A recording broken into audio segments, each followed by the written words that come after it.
Welcome, everyone, to the next perfect step. I'm your co-host, Laurie Mullen, and today I am so excited that we are going to do a roundtable discussion. I'm your co-host, Laurie Trombley, and we're very excited to have our two special guests today, Kim McStay, who is the owner of Raven's Rest Ranch, and Gary Simon, the sound healer and Reiki master. They've agreed to come and talk about our last two episodes, which was about Bashar's channeling, about open contact. And it's really opened up a lot of thought and discussion and questions. And so that's what we want to just explore today, those questions and how we feel about it. So thank you for joining us. And Laurie, you want to start? Sure. So I'm super excited because this discussion has opened up a ton of thought process for me. Going from where I believe we were and focusing on what's now to what I prefer and what I need to change in myself. So I'm super excited to hear what this has brought up for everybody else.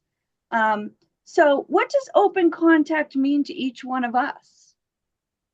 Either one of you want to begin and also introduce yourself?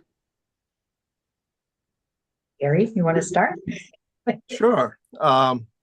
First off, I'm Gary Simons. As Laurie Trombley did say, and again, before I start, I just want to thank you for the opportunity to be here with Laurie and Kim and Laurie Mullen. And we're living in exciting times. There's a lot changing. We're in constant motion as far as what's happening around us. I myself, I've been working, my background is in the medical profession. I was a clinical pharmacist in a hospital setting for 41 years. I worked helping people get better when they got ill enough that they ended up in a hospital, and I would help with the medications in regards to that. For the last 8 years, I have been working with sound and vibration, primarily crystal singing bowls, and in doing so, helping people help themselves heal and helping them relax to a point where they can heal themselves. And that's been very rewarding, and I've seen much in that field. So thank you again for allowing me to be here. What was the original question, Laurie Mullen? What does open contact mean for you? Yeah, and I say that because I think the four of us could probably talk for hours about a multitude of things. Well, open contact, really, when you think about it, open contact is not a new concept. Since the beginning of man, we have had interaction with quote unquote aliens or extraterrestrials. You can see this whether you go to inside the pyramids of Egypt or in the southwest of our own country in Utah. There's Lower Calf Canyon falls where there's petroglyphs that depict. When I saw them, I said, "Oh my God, these look like spacemen." What are these petroglyphs on the walls of the canyon walls? And so open contact has been with us for a very long time. I believe that the veil is thinning right now. We're in a very special time where the veil has thinned to a point where I believe the open contact is going to be coming to the forefront, and in a way that is going to remove all doubt from people's mind. Anybody with an open mind, at least, that oh my word, we are not alone. Which in reality, if you thought that we were alone in this big, huge universe, then that would be ridiculous. So open contact is knowing and in realizing that we have interaction with these other dimensional beings that have been with us from the beginning of time. Thank you. Kim, you want to take over? Okay, so first of all, before we start, we want to see Kim wear a special shirt today. It's there's there's little like alien ships. We have Jesus riding a dinosaur, Yeah. which I don't mean to offend anyone. If I have, I'm so sorry. I think it's great. I got permission first to wear it. So anyway, my name is Kim McStay, and I do own Ravens Rest Ranch, which sounds a lot better in sentence than it is in person. But I absolutely love living there. I am an intuitive healer and teacher, and I work with energy work like Gary does and frequencies with the energy. And like Gary, I help people really learn how to heal themselves. So I try to give tools to help them be able to take care of their own situations. And I get a little bit into it with not really counseling, but just, being able to openly talk about what it is that might be creating issues in their bodies, and trying to work through that on all levels. Open contact to me started when I was a very little girl. So it mostly in my dreams, some of which I can't really tell you whether it was real or a dream. It just happened frequently. And so for me, open contact has just kind of been part of my life, along with my siblings. My brother especially has been visited by an extraterrestrial. So it kind of runs in our family that, we're open to a lot of that stuff. But I think, like Gary had said, we really have this opportunity to look at the world so differently. And we can either focus on the positive aspect of what open contact might mean, such as having them bring us free energy, the ability to learn how to use that, to learn how to set up communities, to, forget about a lot of this chaotic, negative atmosphere that's out there and begin to really go within and find out who we truly are as individuals and help humanity grow. So I like to focus on that and not all of the negativity that's going on in the world. Yeah, I agree with you. I think that what we create our own reality, right? So what we focus on and what we're opening ourselves to accept is something that we need. It helps us to create our own and our own perceptions. I think it's neat that all four of us have the healing. We work in the healing arts. So that's really neat. I like that. And I think that's going to be needed, not only now, but coming up in the future as well. Yeah, agreed. So for me, it means that we get to live in a world of more abundance, more things that we need, right? I think my hope for open contact is that we have an exchange of our basic needs so that every single person lives abundantly. And if we can meet all of our basic needs, we create a world where there's no fear, right? We don't hurt ourselves, we don't hurt other people because we have everything we need. So if we have more supplies and more options, so if other galaxies come to us with, say, technology of clean water for everyone, abundant water for everybody, then, they may need on their galaxy pine trees. And so we can, look what we do at Christmas time. We can grow pine trees and it doesn't take anything away from us. So it creates a world of abundance for everybody, right? We're not giving away and lacking anything. It's bringing more abundance to us, more technology, lighting up knowledge within us that we can have a reciprocal relationship that creates more abundance for everybody. And I'm hoping creates a world here where we live in less fear. And when we live in less fear, then we can live in a community where we're not harming ourselves or anyone else. And so therefore creates less fear in the world. So that's where my hope that brings forth with open contact. So to follow up on that, what would you want the new universe to look like? I mean, if we were living as neighbors, with our own world and with other galaxies, I mean, what would you want that to look like? What would that look like for you? Gary, do you want to start? Oh, what is it going to look like? So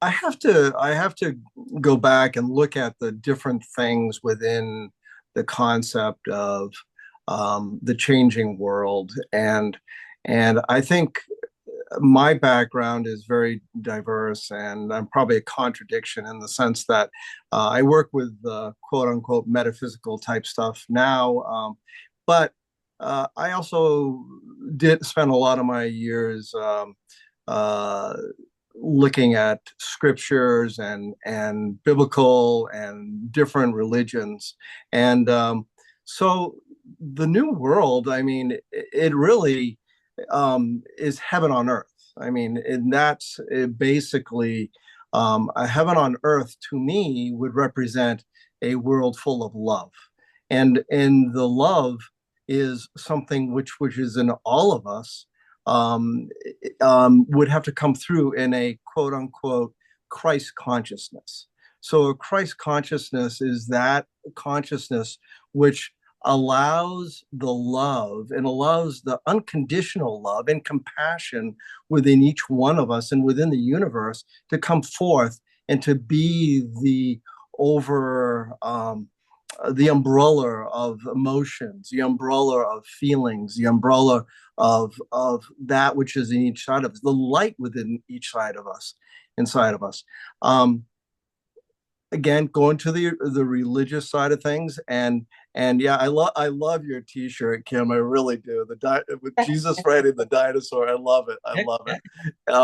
So, but going back to the a religious aspect of things, or I say religious, spiritual side of things, um, as an ascended master, as an example, Christ was sent to us with unconditional love in his heart. There is much now that is talked about now about the light within each side of us, the light that is there around us. And Jesus himself said, I'm light. He is the light of the world. Uh,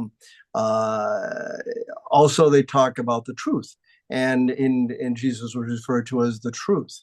So this new world, no matter what technology, no matter what is going on around us, is going to be a world full of love, of compassion, of joy, of peace, of that which you cannot measure in a monetary means. So much of our world now is monetary, and what somebody can gain from it, and the term abundance. It isn't always just money. It's love and compassion and resources that are fresh and healthy. So that's what I would want to see in a new world, is a world full of love and compassion and joy and peace. Yeah, the abundance part that you just mentioned, I think that was what also Laurie was talking about, that we don't have lack or fear, but Right, abundant in right. more than just material. We have exchanges of material needs, also exchanges of our love and compassion with each other. Yes. Well, like I Because said, our basic needs, so food, water, shelter, love, yes, compassion, to be seen and heard. I mean, that's what I'm talking about in abundance, like our basic needs being met in abundance. yes, yes. I agree 100%. And as we all know, the opposite of love isn't hate, it's fear. And we're living, and we have been living in a very fear-based environment. And I think it's up to all of us and the general community, the collective, to raise our vibration to a vibration of love and get out of the fear, the lack of resources and fear of everything and anything around us. Thank you. I think what I envision and my real wish for the whole humanity and universe is that because I really feel like there's so many different types of aliens, and there's so many different types of humans, that we will finally come to a place where we won't look at one another and say, you're this, you're that, but to just have that equal share of, true equality, because we don't have true equality now. And, I really feel like what I've seen and heard recently is bringing all this back up again to point out you're different from I am, from who I am. And I am really hoping that open contact hears that, because there's so many interactions with aliens and humans too that, scientists have started to uncover with DNA. And, we're not who we think we are. And we're probably more connected to alien life than we even realize. And maybe that joining will bring it back into communities where, people just share. Like I sometimes visualize like, the tall whites and, the grays and all of these other types of aliens just working together in a garden and creating nourishment for the rest of humanity, and including in the loving department. I just feel like we won't be attached to all of the things that we find wrong. I feel like we'll be more attached to things that we find right. So I have a follow-up question to that, because that's a great line of thinking. But my question is, why do we feel like we can be more acceptance to the difference of how aliens are going to come and look and feel, and we're going to be more open to accepting than we are to accepting our own fellow man who's different? That's a very, very good question, because, and again, I really believe that a lot of kids coming in now, the ones that are being born within the last 10 years and up, and maybe even a little bit longer with my own grandson, but they have that ability to see everything as equal. And I think they're going to help us really settle into opening up our hearts and our minds to a different way of living. And I think some of them have been DNA altered so that, you look at some of the eyes on these kids that are coming in now. I'm sorry, but I don't ever remember seeing kids with eyes like that when I was young. So I believe it's our generation of the past 10 to 15 years that is really going to help us transfer into that. And I think that's why the timing is the way it is, because I believe that they've been here all along, but now, some parts of society are starting to open up to the reality that, yeah, even scientists now are discovering so much more than, like you can't deny it anymore, but a lot of people still do. But I do believe that, they're probably the ones that are, have these kids brought into their families. There's a really good, and I think telepathy is part of that, but there's a really incredible podcast tape that it's called the Telepathy Tapes. And one of my clients, a friend of mine, she introduced me to this. And a lot of the kids with autism who are nonverbal actually communicate with each other telepathically. And so they've done documentary films and studies with these kids and with their parents. And a lot of their parents come from very religious backgrounds or backgrounds that no way in creation would they believe that this is possible. But their kids have taught them that, yes, it is possible and it's happening. And, they call themselves something on the hill, and they can all talk to each other. And, and then they can easily test that because they're not even in the same zip code. So it's pretty incredible what we already have out there available to us, but that we don't, we're a little, to be honest, if an alien showed up on this table right now, probably pee my pants, to be honest, but because it's not what we know. But I think our generation, and I've been blessed with my grandson because he'd probably, well, actually, he'd probably be proud if I said this, but I think he's got some alien DNA, and he comes from a whole different planet in his brain than I'm aware of. So he's taught me a lot. So I hope that answers Oh, your no, and I question. completely agree with you. I think our children are so much more open and have not bought into the belief systems that are already here.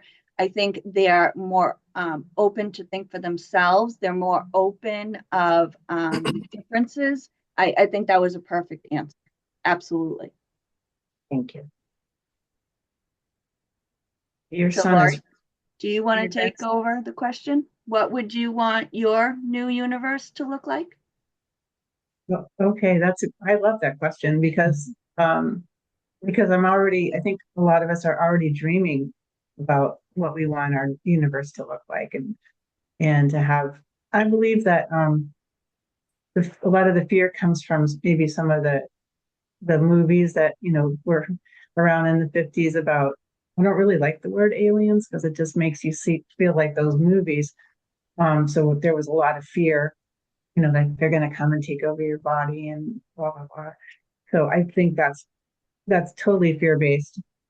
And I believe that our cosmic family is a lot, I think we've been called the new kids on the block. So our cosmic family is more advanced and has more capacity for love. And they probably haven't really made open contact because of it's the attitudes and the fear and the anger that is present, but is being dissipated, I think, now because a lot of us, more people are becoming awake and aware of their spirituality and their capacity for love and connection with each other and with our cosmic family. And I'm looking forward to the relationships and just the expansion that's coming because this 3D world it's not all there is. There's so much more. And I think it's time now that we explore what there is around us, what's really within us is the big thing, is to go within and find out how wonderful and magnificent we all are, because we've been taught that we're just small and we're not. So I'm looking forward to the expansive part and the connections with our cosmic family. I'm really excited. Wonderful.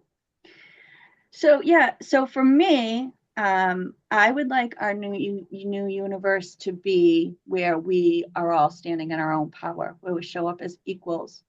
A universe where we all feel heard, where we all feel loved, we feel like we belong to the whole universe. And that's part of standing in our power, where we all feel like we're contributing something.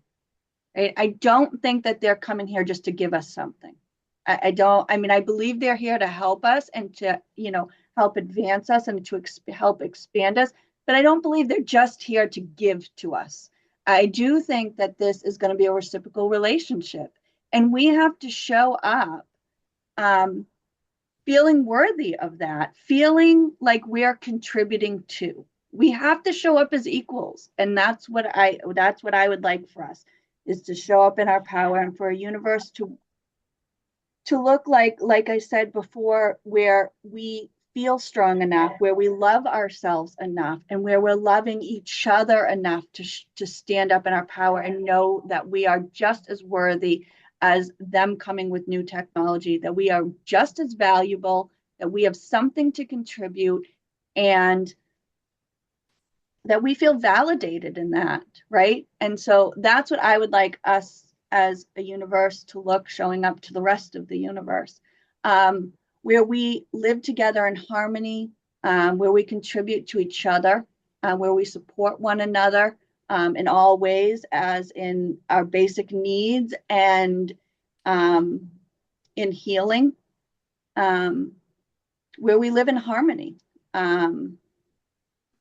And creating more beauty on this earth. That's what I would like our new universe to look like. So our next question would be, what kind of exploration does this bring up for you? Like, what questions have you or thought process has just this conversation brought up in you? Like, what questions do you guys have?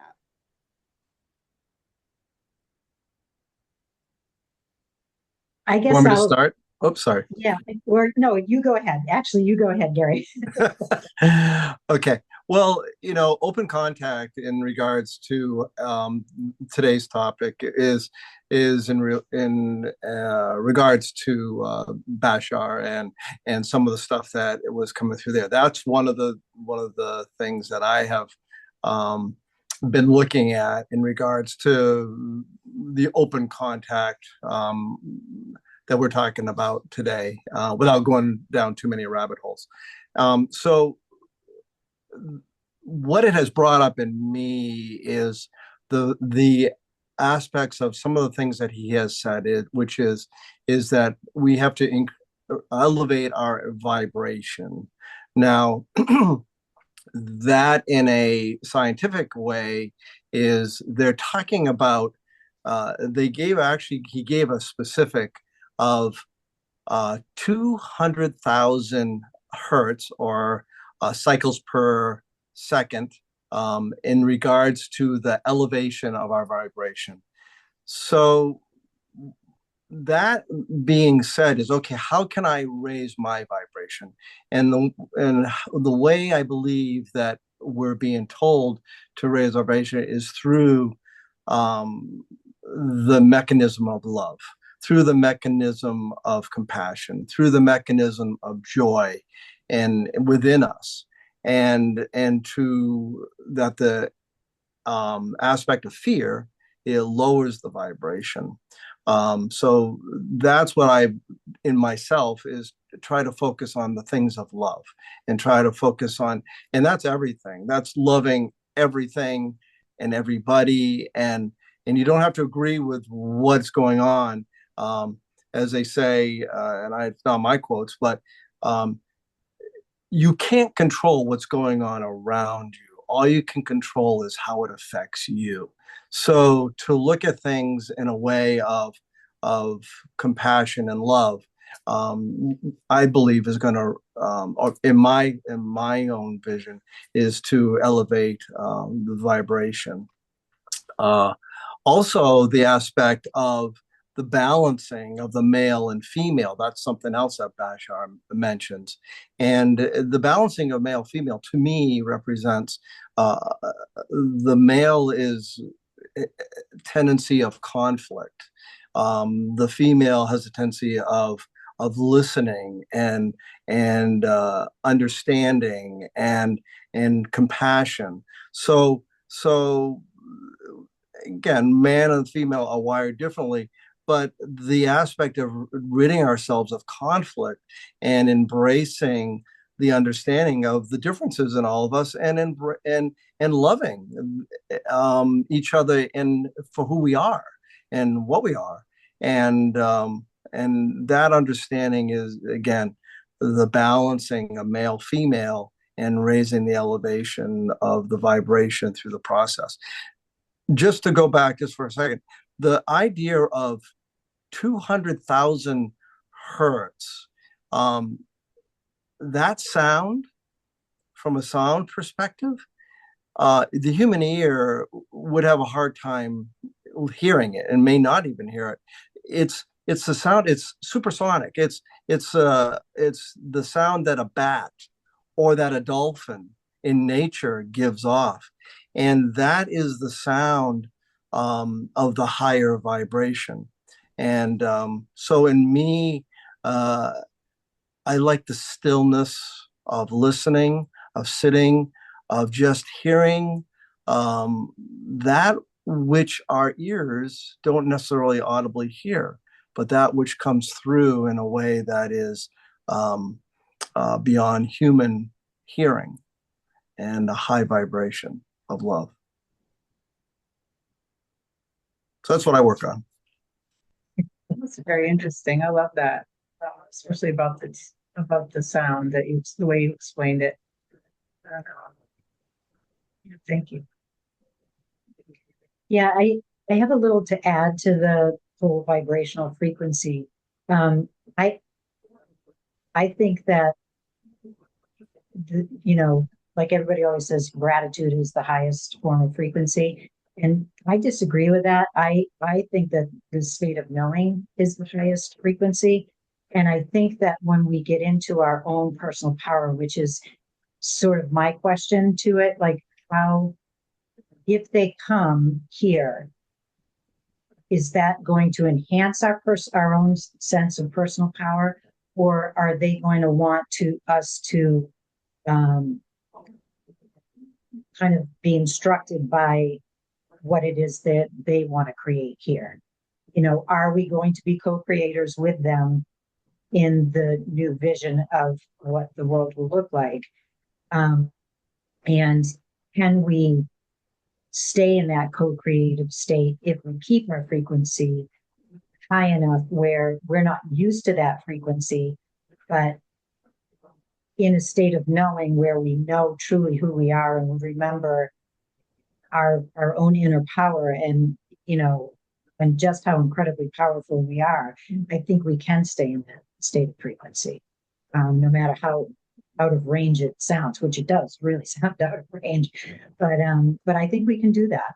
But that would be my question: is how do we communicate to them how we want to co-create and not be the people that create for them? So I went down that same path, and I think that's a great exploration of thought. Absolutely. And I went down the same path. So for me, in the beginning, when I first heard this Bashar conference, that was one of my thoughts. Like, we can't show up and just say, what are you going to do for us? Like, it has to be a co-creation. We have to show up as equals, or we're just going to be followers again. And then they come with their own agenda, and they're going to come with their own agenda. And that's okay, because I'm not saying that it's a bad agenda at all.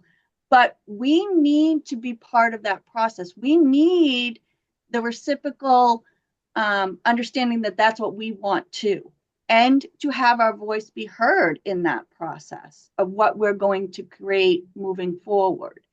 And I think that that's our work from here until when it actually happens, is that we are on a frequency, we are empowered in ourselves to feel the confidence to stand there side by side with them and know we're just as valuable.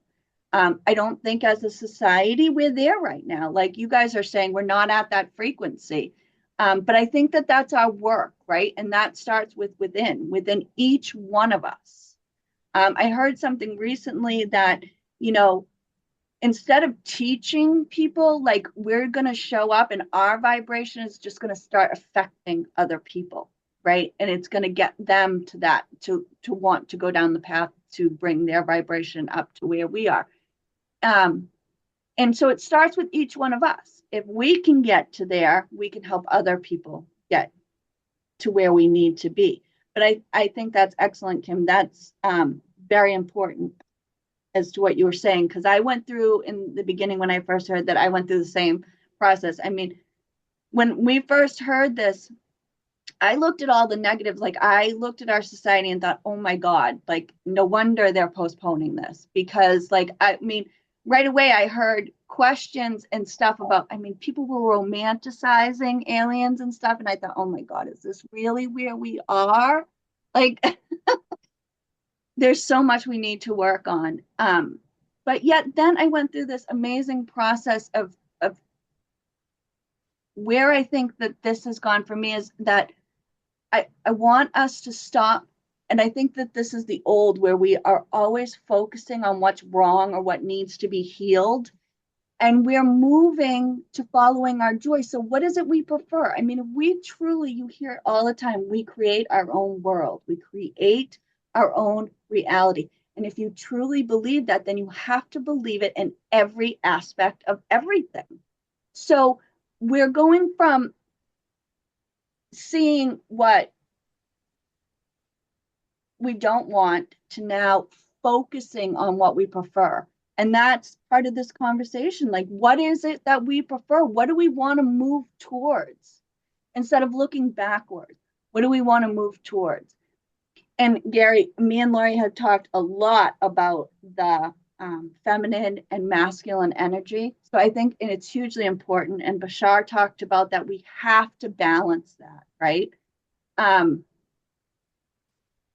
For me, feminine energy is creativity, and masculine energy is action. And we balance that. So joy and following our joy. So joy is the creativity of finding what feels more joyful in every moment and acting on that. So for me, that's what my balanced feminine and energy looks like. And that may change as I keep learning about it. But for me, that would be the balance for me, is finding what is joyful for me in every moment and then acting upon that. So thank you both. As you can see, this really excites me. These conversations really excite me. So Laurie, if you want to take over next, what exploration or what questions or what thought process has come up for you in these conversations? Well, we heard Bashar, another channeling that Gary sent us, where he was talking about, like, not everyone's going to be on the same page. We're not right now. We're all working on ourselves. So sometimes our perception is going to be a little bit different than someone else's. Someone else might be in fear. And so they're going to experience open contact that way. If we can be working on ourselves and working on our vibration, as we are talking about, then I think for me, I'm excited, and I believe that we're talking about agendas. I believe that our cosmic family loves us and is coming to really extend that love to us. And I don't think they're going to have it in their mind that they want to take over, because that's a little bit fear-based. I don't believe that that's their viewpoint from what Bashar is saying and crying a different channeling. So I was a little bit like going back, I was a little bit afraid about what their agenda was, but I've come around, is what I'm trying to say, that it's from a place of love. And I'm excited about that. And just getting to know, because I know that all of us, that our home hasn't always been on Earth. We've been on different star planets and things like that. And we don't remember, but I think that this gives us an opportunity to reconnect those memories and reconnect those experiences and grow, to exponentially to grow. Well, I like what you said. It reminds me of what we talked about before, of a new way of communicating. So we're not all on the same agenda or the same belief system, right? But a new way of communicating is, can we come with those different points of view and find the foundation of why, right? So two completely point of view, but in the aspect of it is we all want to feel safe and loved, right? So even though we're on opposite sides, if we can break down and stop trying to control and force people to believe our belief, and yet find the foundation of why we both have that belief, which really is to live in, love and have our basic needs met, or whatever the foundation is. I'm just trying to connect it together and realize that that's both what we want, even though we believe it comes in different ways. And can we move forward in a conversation working from that foundation of, really, even though we have two different points of view, it's really because we want the same thing. You're talking about finding common ground, right? Right. Which is a new way of communicating. Right now, we don't do that. Right now, we are either forcing people to believe what we believe, or we're not open-minded to even hear what the other person has to say, to even find the common ground, because we are we're stuck in our own belief system, and we can't even question our own belief system. And I believe that with these kinds of conversations, we can get people to communicate in a new way, to hear one another out, to think in a new way. Yeah, I really love that you said that, because I have seen a lot of changes in people in a really positive way through all of this, that, you know, people that were very, very cemented in their belief systems are starting to at least open their heart a little bit, or not wanting to, because friends have been on opposite sides of the fence through the political aspect and, many other reasons, war, all of that. And I think we're being forced now to accept the fact that we think differently, but our approach to how we make it is super different. But like you said, the foundation and the goal and the outcome is usually the same. When you sit down and you discuss it, it's usually the same exact. We all want peace. We all want love. We all want community. But how do we get there? Yeah, I love that you brought that up. Thank you. So does anybody else have anything they want to talk about in this, or we go back to I just wanted opening? to I just wanted to say that, I think it's a beautiful thing that if everybody finds that common ground and is in one mindset in regards to all, but the reality is that there will always be people who think differently, have different ideas, and for us as individuals, it's we're here to learn. And I liked what Kim said earlier, the whole idea of knowledge. But the learning is learning who we are inside and our connection to divinity and to the divine source, and why are we here, and that knowledge of understanding ourselves and how we fit into this place called Earth is important. And I think that we will not all agree on everything as far as humanity goes. I think the four of us are just a beautiful thing, that we can come together and share ideas and talk to one another. You won't find that You'll find that people have different ideas, and when they have different ideas, they don't take it as a subjective idea. They take it as their opinion, and they can become very, very obstinate about it. And I love the idea of just learning.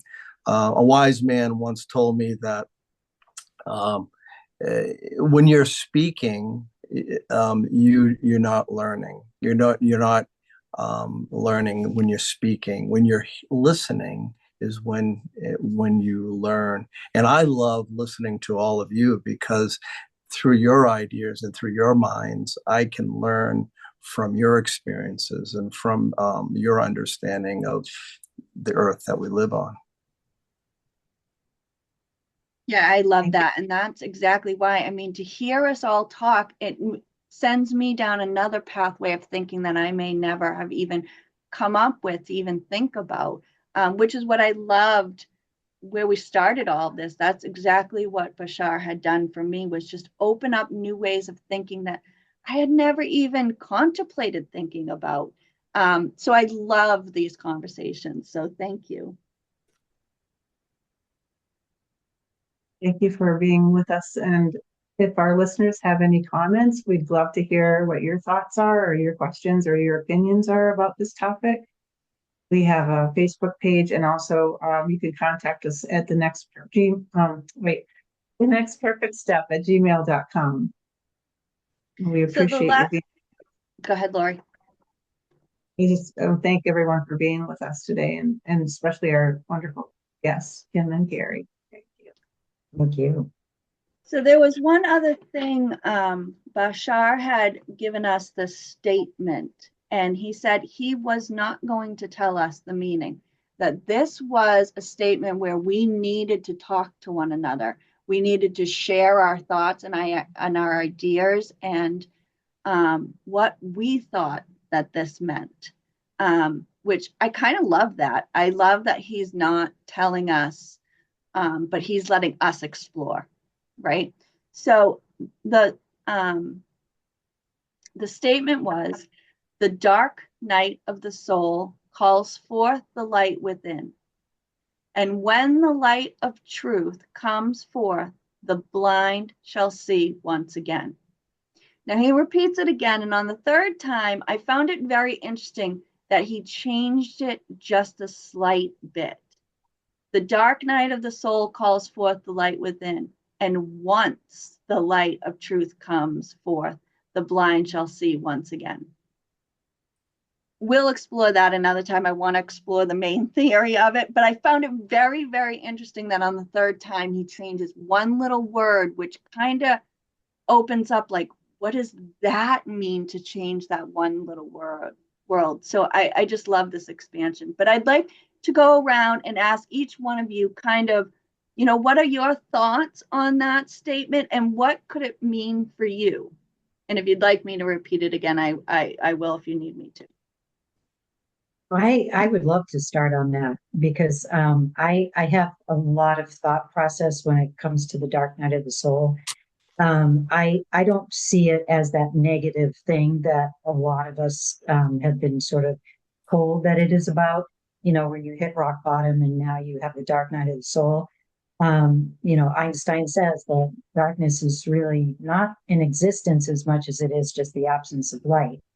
So for me, that statement, because I've seen that statement, means that when you go into that state of darkness, and it doesn't always come from a negative quality, but when the distractions that we experience that really are not meaningless, but not meant to increase our growth or our learning, when we see all of this negative, hateful distractions happening in the world, sometimes we get to that point of surrender. And I really feel like for me, I have experienced dark night of the soul actually a couple of times. And it has been from a buildup of negative things, illness and that kind of thing. But what I have realized is it's actually a beautiful place to be because without any light to shine any shadows on anything, you're in this state of complete marinating in your own skin and who you are, and you start to see who you are, and you start to understand the importance of true humanity as opposed to all of the distractions that are out there.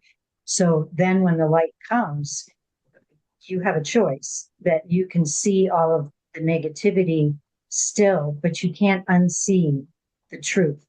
Because when it comes crashing down and all of the things that society and our from childhood up, what we've been taught as truth isn't necessarily our own personal truth.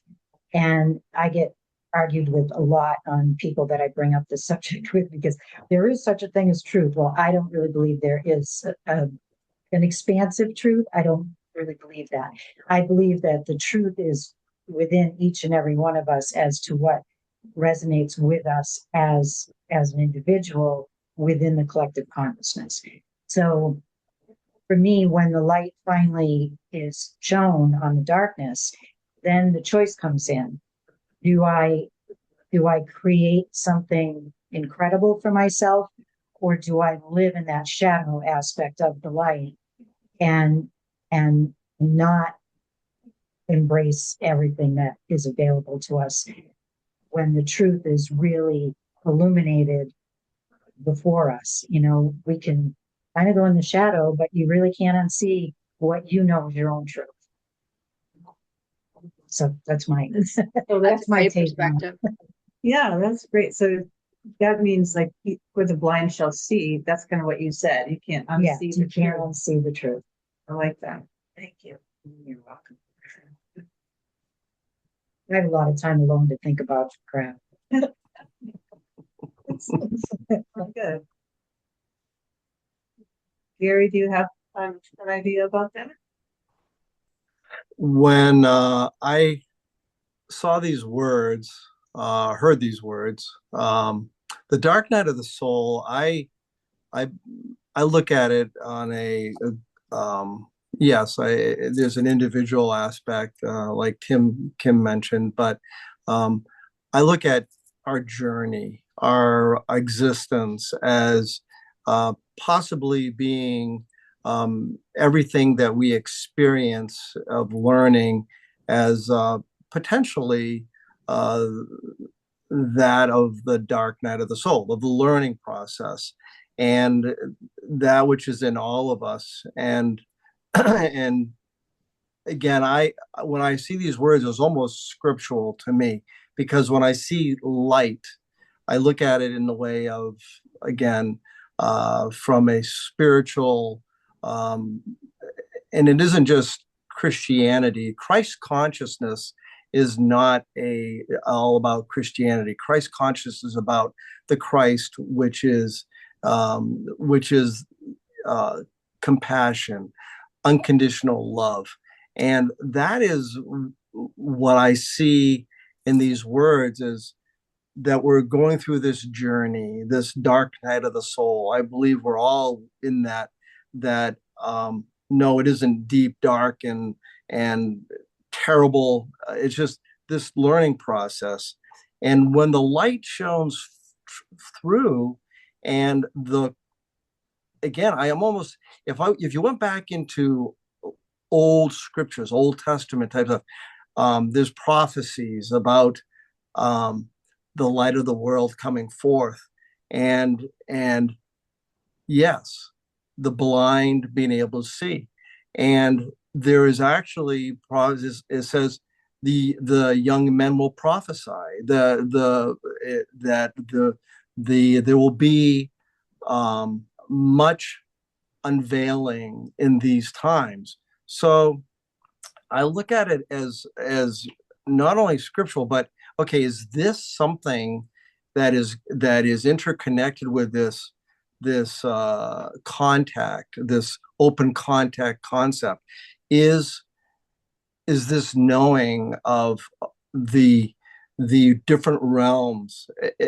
What we see is not real. What we don't see is reality, and there's so much that we don't know. The different dimensions, the whole time space illusion that we live in, and I have to, in my mind, I have to ask myself the question: is there a connection between the prophets of old, and we're going back to um, you know, way back to pre-flood, that they found tablets, which the different scrolls that they found, and within it they talk about the coming of light, the changing of the world in a way that the mind can't even comprehend. And so I have to ask myself, is this open contact something that's interconnected? And again, I'm just talking ideas. I love talking ideas because to me, that's where everything is in the conversation of ideas, and there's no right or wrong. It's just an idea. So when I see these words, the dark night of the soul, maybe that's where we're at, and the light and the truth being the Christ consciousness within each one of us coming forth, and the metaphorical aspect of the blind man being able to see the truth, the blind man being able to understand that which he's been blind to throughout humanity, maybe. Again, just an idea. No, and it's wonderful. And you're right. I mean, when we start the show, we say all possibility lies in conversation. And that's it. Like the more that we have conversation, the more thought process we think, right? I mean, that's how I work too. I mean, I don't just have one conversation about it, and I see my beliefs changing in it and my thoughts changing, and it expands and it expands and expands. But you have to talk about those thoughts in order to get that expansion. So I love what you said. Yeah. Yeah. Well, isn't it Bashar that said change the process of changing is actually more stable than being in that state of stableness? I'm not saying it the way he did, but didn't he talk about that? So what Laurie, what you just said was kind of cool. Yeah. Thoughts changing. I believe what Bashar has mentioned again, and I apologize if I misquote it, but I think he actually uses the number 1 billion times a second. There's this flow of change and constant change, and to the point where change is the stability of everything. And we are in each and every moment of our lives creating our own reality through definitions and emotions attached to different definitions, and the way that they affect us, either in love or in fear, and the definitions and the labels we put on those things. So yes, everything is changing all the time. Yeah, I And believe what he says is the only truth is change. oh, there you go. Yes, yes. Thank you. And that we're in this moment now. This only now. And the perspectives, like you were talking about, Gary, the billions of different perspectives are happening right now. And that we just see it. We just see it as like present, past, and future, but it's just all right now. And even our multi-dimensional lives are right now. Past lives are right now. Future lives are right now. It's all right now. But for me, that the oracle statement about the dark night of the soul, my perspective on that is that we have been under a delusional, we've been lied to, let's just say that, for many, many years about what really has happened to us. We've been tried to be made small. And I think the truth of it is that we are part of the divine source. And what does that mean?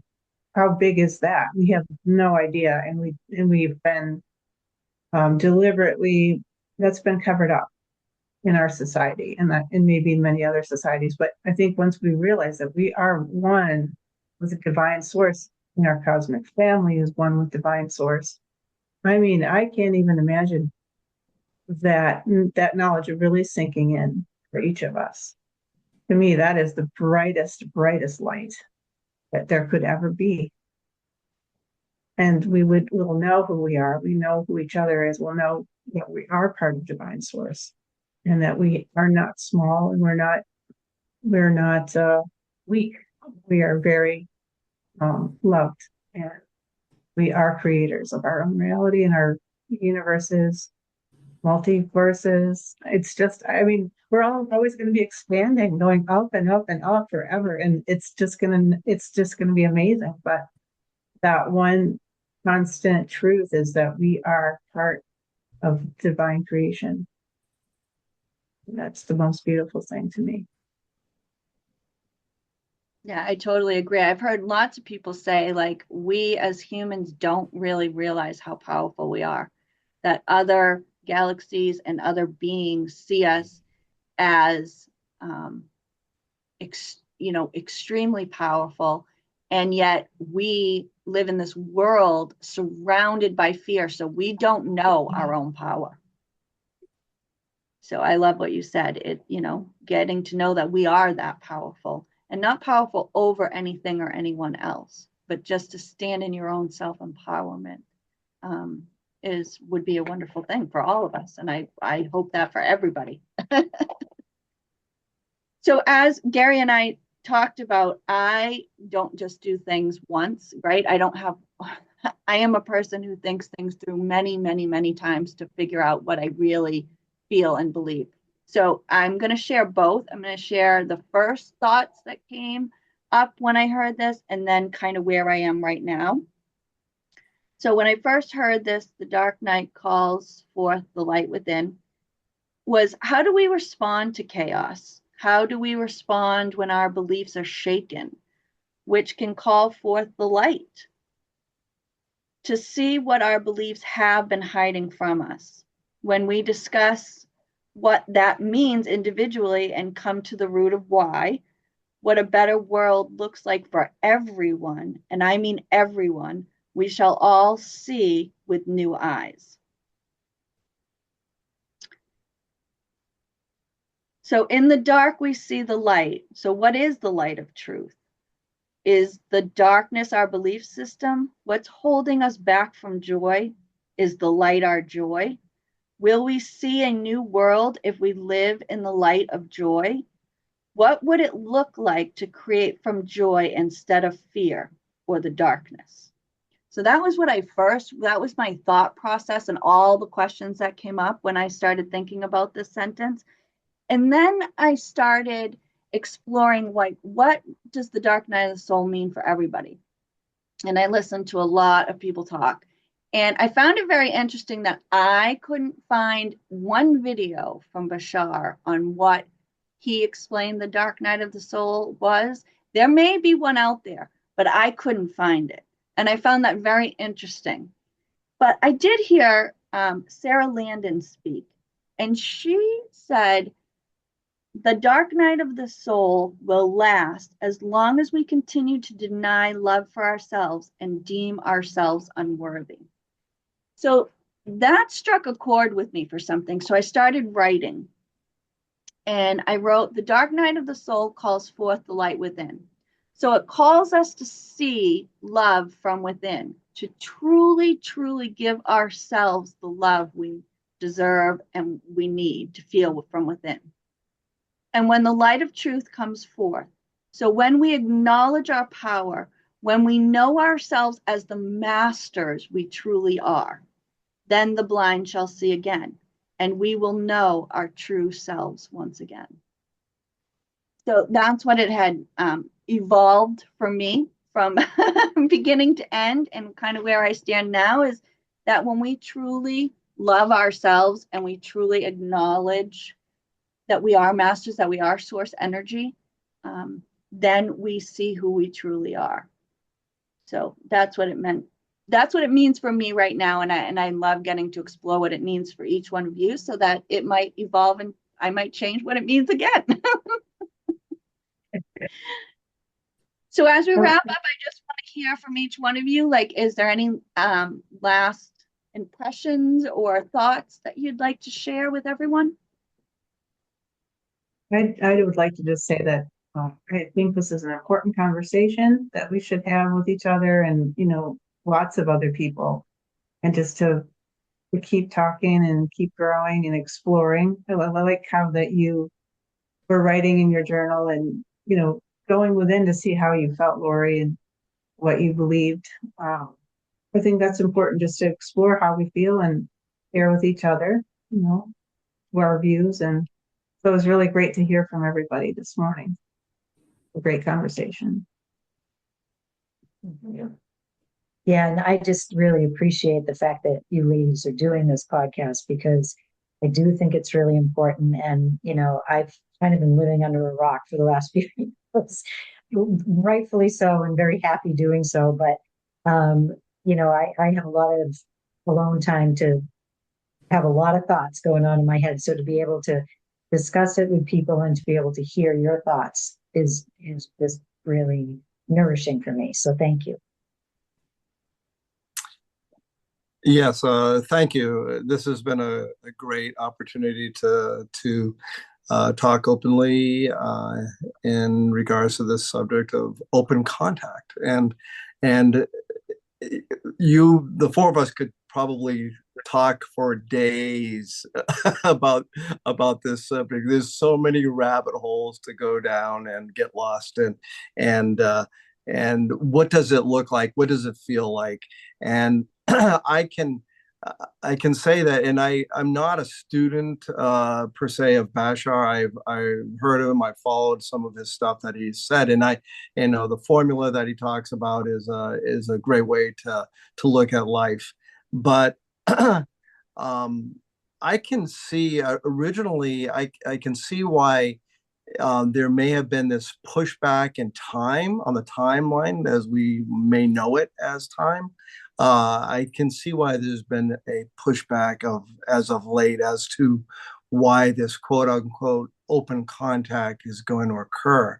Um, there is there is a lot of moving parts right now, and I think some of the powers to be on a humanitarian basis on our planet, um, I'm not sure how welcoming they would be to to any quote unquote alien visit at this point. I think if they came with any sense of threat, that we would probably not open them welcomely at all. And if they came in a loving, compassionate way, we'd want to stick them in a cage. So so it will be fun to see what happens when we do finally meet our cosmic cousins in a way that hopefully will be beneficial to all.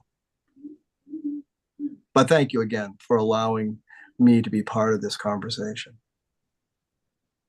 Yes, and I just want to thank everybody. I think this is so important for us to have these conversations.